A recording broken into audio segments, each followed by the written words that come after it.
Paula, welcome to Melbourne. Thank you. But I can tell by the sound of you that you're not quite 100%. No, I'm not quite feeling the best, but it's all right. It still hasn't made my welcome here any worse or any better. It's just nice to be able to come to Australia. It's my first time.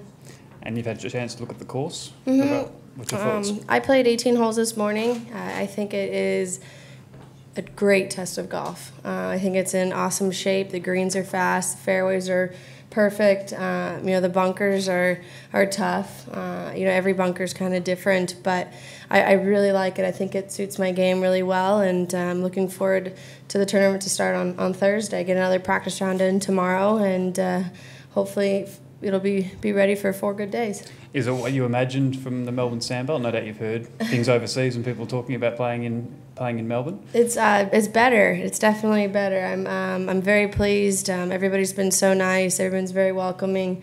And the golf course it's like I said, it's just awesome. You have to be a good ball striker. You have to be really precise with your irons. And it is exceeded my expectations for sure.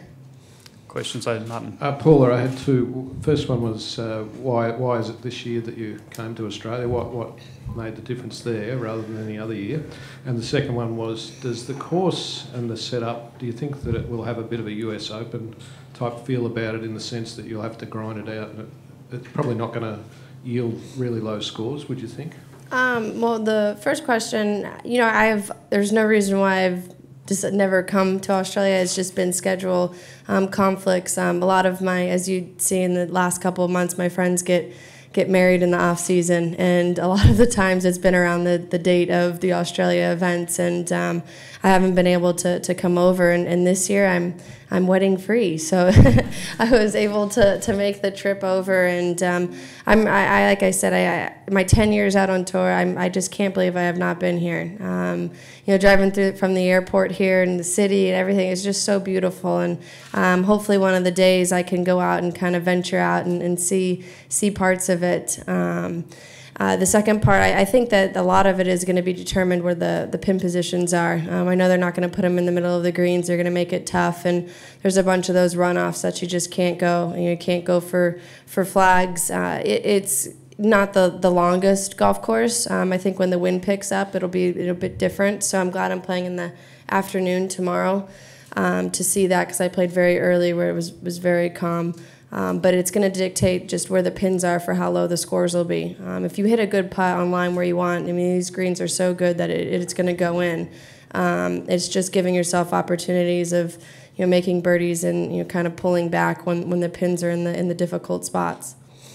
Sorry to focus on your ailment. Is it just a cold that you've got? Yeah, I just, 16 and a half hours on a plane is probably not ideal. I felt good coming, on the plane, maybe just tired or a little bit. My body's just a little bit achy, but I think, by Thursday I'll be good to go. I don't think it's anything real serious, but I don't sound very good. And good night's sleep tonight, and I think I'll be fine. So good night's sleep rather than push through. Yeah, good night. Yes, I'll be ready. I always am. I'll try to figure it out. Andy? Sorry, Ellie? Paula, you talked about having other weddings to go to, but pretty soon you're going to have your own to go to. He just got engaged. I know you've talked a little bit about how happy you are right now. Mm-hmm. Can you just kind of elaborate on that a little bit and how much that's helped your game? Yeah, when they always say a happy person always plays good golf and this and that, and I have been, ever since I picked up a club, but this is just something completely different. I had one of the best off seasons of my life, that's for sure. When you get to get a new shiny ring on your finger, there's nothing better than that. Diamonds are a girl's best friend, right?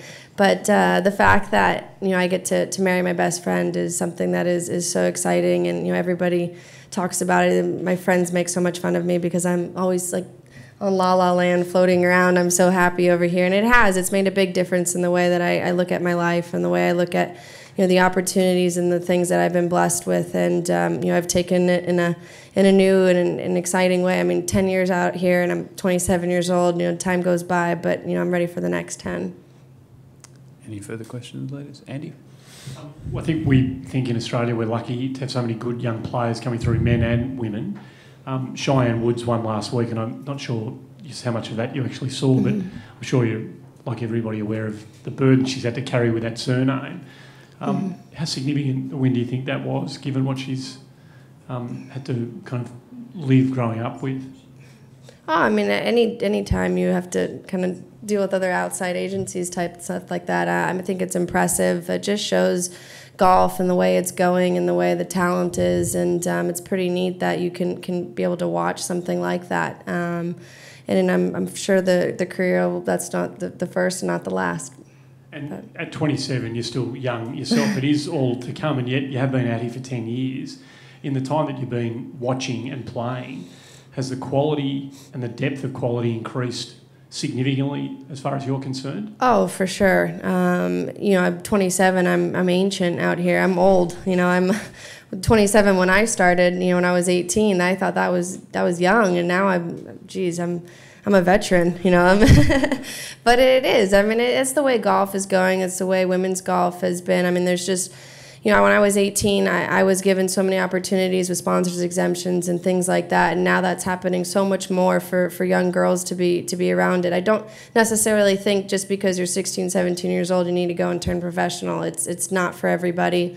You need to grow as a person. You have the rest of your life to come out here and be a professional golfer. I think that the team that's around you and the support that you have is a huge part. I still travel a lot with my parents. They're not here these 3 weeks, but I think it's very important to be grounded. When I was 18, it's so different. I had to grow up so much faster and embrace the roles that you've been given. And like I said, it's not for everybody, but when you have a good, solid person that is given that opportunity, then they'll take it and they'll run with it. I'm holding the mic here, but the athleticism of the young players coming through, have you noticed a different type of athlete is finding its way into the women's game?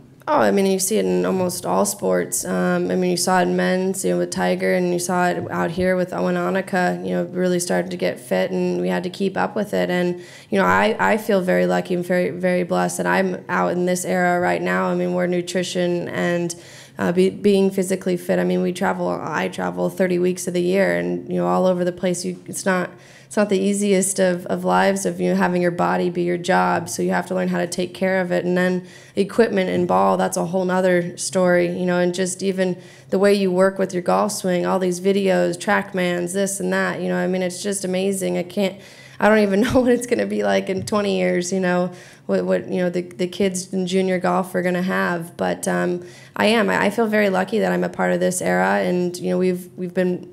We're here today because of the way that Annika changed the bar, the way Lorena changed the bar, and that's going to continue going on from here on out.